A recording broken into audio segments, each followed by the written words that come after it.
Je ne sais pas si on se rend bien compte en France, par Non, exemple, l'évolution de Christopher non, Nkunku. je pense pas. T'as raison. Je l'ai défendu quasiment depuis le début lorsqu'il est arrivé en Bundesliga, à la différence de certains autres Français de Bundesliga comme Thuram ou d'autres. Mais si tu veux, on parlait, enfin Johan parlait très bien de Benzema qui pouvait utiliser différents postes. Je considère qu'un joueur comme Christopher Nkunku, on est incapable de le définir sur un poste particulier. Il est finisseur, il a marqué un nombre incroyable de buts en Bundesliga.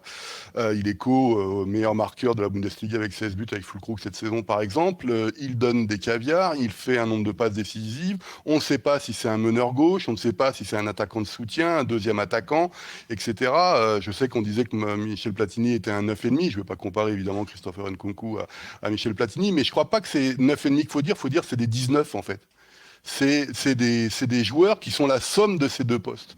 Et Christopher Nkunku, je peux t'assurer que moi, il va me manquer en Bundesliga, parce que bon, même si c'est pas officialisé, etc., il devrait être du côté de Chelsea l'année prochaine. Moi, j'espérais qu'il parte du côté de Madrid, parce que je pense que son style de jeu est beaucoup plus intéressant là-bas, sans oublier qu'il a déjà 25 ans.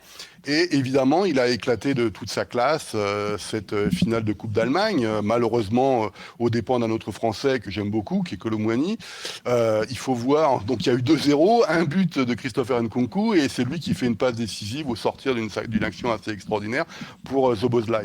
Et tout ça fait que, si tu veux, bon, chaque année, il y a des joueurs qui partent, qui rentrent, qui évoluent, tout ce que tu veux, mais je crois que Christopher Nkunku, finalement, est devenu, sans qu'on s'en rende compte, peut-être l'un des meilleurs joueur du monde, en tout cas de mon point de vue, peut-être le meilleur joueur polyvalent d'Europe en ce moment. Alors je ne sais pas si mes Mais pourquoi camarades n'est-il sont pas d'accord. estimé à cette valeur-là que tu qualifies, mon cher Polo? C'est étrange, hein, parce que tu as raison, en France, on ne mesure pas l'importance qu'il a eu en Bundesliga. Je rappelle que la saison dernière, il est meilleur joueur et le meilleur Ouais, joueur de exactement. Bundesliga, meilleur buteur Ouais. notamment. Je crois qu'il met 16 passes décisives, c'est phénoménal. C'est phénoménal, mais c'est surtout son évolution que déjà parce qu'il est parti un petit peu bizarrement, c'est les fameux Titi parisiens qui Ouais, ouais. partent du PSG. Moi, enfin bon, je ouvre rapidement une parenthèse. Va peut-être falloir un jour du côté du PSG se poser la question de comment on a pu laisser partir autant de talents, sauf pour nous expliquer qu'il fallait passer le fair play financier. Mais ça devient quand même compliqué parce qu'Nkunku, moi je veux bien qu'on me mette des stars devant, mais Nkunku, il fait partie de mon point de vue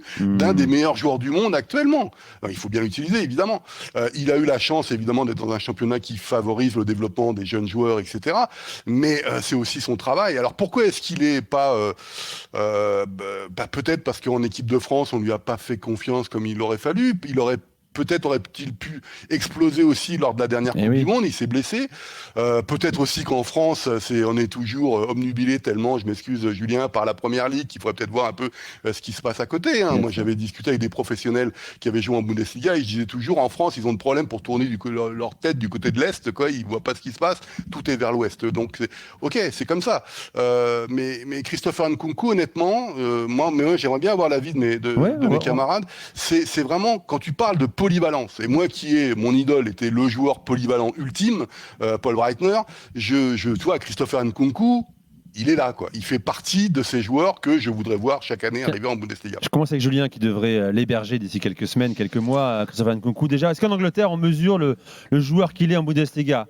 Ou alors il souffre d'une sorte de, pas relatif anonymat, mais il est un peu sous-estimé. Non, non, parce on l'a vu beaucoup en Ligue des Champions. C'est un joueur qui a marqué un triplé contre Manchester City. Ça arrive quand même pas tous les jours, encore moins en Ligue des Champions. Donc à un moment, il avait déjà fait beaucoup de bruit avant qu'il signe son contrat, enfin avant qu'il se mette d'accord avec Chelsea. Il y a beaucoup de clubs anglais qui, je pense, qui ont été très intéressés pour s'attacher ses services, de City à Arsenal en passant par Liverpool, Chelsea et Manchester United. À un moment, ils ont tous fait la queue pour Christopher Nkunku. Donc non, il a une très belle réputation ici. La plus belle curiosité, enfin une des belles curiosités de la saison prochaine avec Pochettino à Chelsea, c'est de savoir justement comment il va utiliser Nkunku, où, dans quel registre, dans quel rôle, avec qui, autour de lui, devant lui, derrière lui, tout ça, ça va être. Mais pour moi, si aujourd'hui Pochettino est intelligent, il va construire son équipe, puisque c'est maintenant son équipe, il va faire ce qu'il veut des joueurs qu'il a, il va en vendre, il va en acheter, il va faire ce qu'il veut. Construis ton équipe autour d'Nkunku. Pour moi, c'est d'une évidence folle. Donc, on va voir ce qu'il va faire. Mais non, il a déjà une très belle réputation ici en Angleterre, et je pense que les gens sont très excités, surtout les supporters de Chelsea, à l'idée de le voir en Première Ligue. Dans le rôle de Son, version Tottenham de Pochettino, tu penses, Julien, ou pas? Mais alors seulement si tu as Harry Kane avec toi, parce que le Ouais. rôle de Son, il allait très bien parce qu'il y avait Kane avec lui. Si tu mets un Lukaku, par exemple, on va dire, qui pourrait, on va dire, si on prétend qu'il revient de son prêt à l'Inter et que Pochettino veut l'incorporer dans son équipe, c'est pas du tout le même rôle pour Nkunku avec Lukaku que Son avait avec Kane. Mais je pense que, moi, je suis d'accord avec Polo, je pense il peut s'adapter à tout, il peut jouer n'importe où.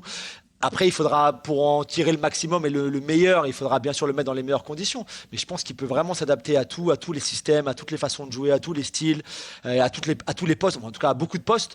Donc c'est un luxe pour un entraîneur comme Pochettino d'avoir un joueur comme lui. Autre homme que tu as cité, Polo, c'est Randal Kolo Muani, qui va sûrement agiter le mercato dans les prochains jours, prochaines semaines. Alors lui, il n'a pas l'air d'avoir envie de venir à Paris. Il dit ce week-end, ce n'est pas parce que tu viens de région parisienne que tu dois automatiquement jouer au PSG. Il enchaîne par un franchement qui ne rêverait pas de jouer en Première Ligue. Donc c'est pour toi, Julien, je pense.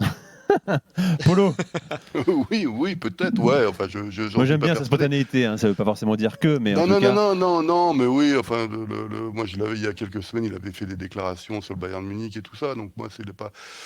Moi, ce qui sort d'Allemagne, c'est que le Bayern Munich est très, très intéressé pour signer le Français, même si, et ça, on le disait il y a quelques semaines, dans les bureaux de la Zabernerstraße, j'ai envie de dire ancienne direction, on n'était pas forcément persuadé que ce soit le type d'attaquant qu'on ait besoin, et on en revient toujours entre le cœur ou la raison. Moi, Kolo Muani a été une vraie découverte. Je l'avais évidemment vu un petit peu à Nantes, mais là, c'est une vraie découverte, un volume de jeu extraordinaire. C'est pas un neuf aussi complètement, mais même s'il marque des buts et puis il fait un nombre de passes décisives, mais il a un volume de jeu assez extraordinaire. Et la question, par exemple, du Bayern Munich, c'est de savoir est-ce que il me faut trouver un joueur qui me permette de passer Manchester City ou le Real, ou est-ce que c'est un joueur qui va me marquer 40 buts par saison. Donc la raison te dit que c'est plutôt Harry Kane le profil pour y arriver, mais tu te dis quand même Kolo Muani, avec sa phase de progression, qui connaît la Bundesliga, qui est quand même pour moi la révélation de l'année vraiment dans le championnat allemand, qui sait jouer collectif, qui voit autour de lui un nombre de joueurs de classe mondiale qui peuvent marquer des buts aussi, je me dis ça serait intéressant de Mais t'as tenter le raison. français. Je rappelle que c'est uniquement sa 3e saison professionnelle. Ah ouais, non, mais C'est phénoménal. Et là, il est à 46 matchs, 23 buts, 17 passes décisives. C'est Et ce puis, qu'il a il rappelé. marque des buts importants. Je veux dire, la qualification pour les huitièmes de finale de Ligue des Champions, c'est Kolo Muani et son but marqué au Sporting. Faut pas se mentir. Il a fait des choses très très importantes. Et d'ailleurs, ça a sans doute été l'un des meilleurs joueurs avec Rode, le capitaine, de cette finale. Mais voilà. Alors, est-ce que maintenant il n'est pas devenu trop grand pour Francfort? Parce que Francfort, ils vont faire une sacrée opération, acheter zéro, même s'il y a des prix, même s'il y a des primes à la signature. Je sais pas à combien. On parle de 100 millions. Pendant un moment, on disait 120. Etc. Ils sont sur un fauteuil, Francfort, parce qu'il n'y a pas de clause, il n'y a rien, ils font ce qu'ils veulent.